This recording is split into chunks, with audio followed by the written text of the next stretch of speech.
Pennsylvania Congressman Tom Marino can tell us firsthand what went on inside that meeting today. Congressman, great to have you on The Real Story. What was the real story today? Well, it was nothing earth-shattering as we discussed where we are now from where we were last week. We still are expanding the goals moving forward, getting more and more congressmen and congresswomen on board. And it was a good turnout today. So I understand that Congressman Miller from Florida, Republican, is retiring. He now endorsed Trump. And also Yes. Congressman Schuster. For the most part, it seems to be a congressman from New York or Pennsylvania supporting Trump. Why is that? I mean, I know he's from New York, but why else?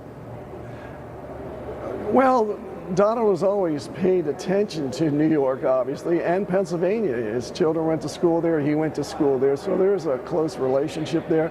But that is expanding, and it's going to continue to expand after Indiana. So when you go to these meetings with Paul Manafort, which are going to be weekly now, Yes. is the main goal of the meeting, Congressman, to try to recruit more people to endorse Donald Trump? Yes. So it's not really discussing policy?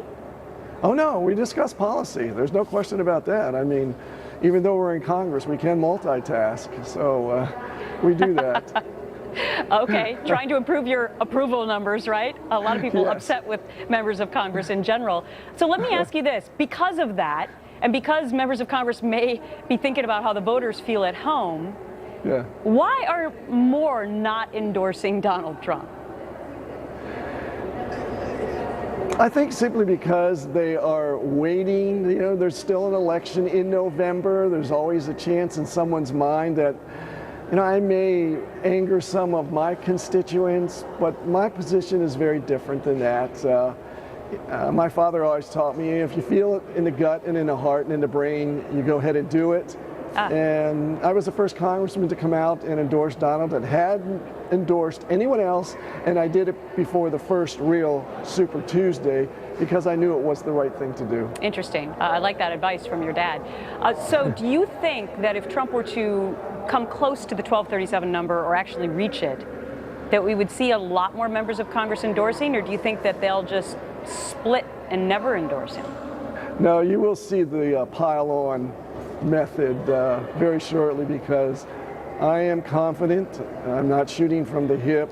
The study that I've done, the research, the people with whom I spoke, doing a little history research, he's going to have the 1237 before we get to Cleveland, and some predict more, but Okay. I will settle for the 1237. All right, that magic number that we've all come to know and love over the last few months. Congressman, thank you. Very welcome.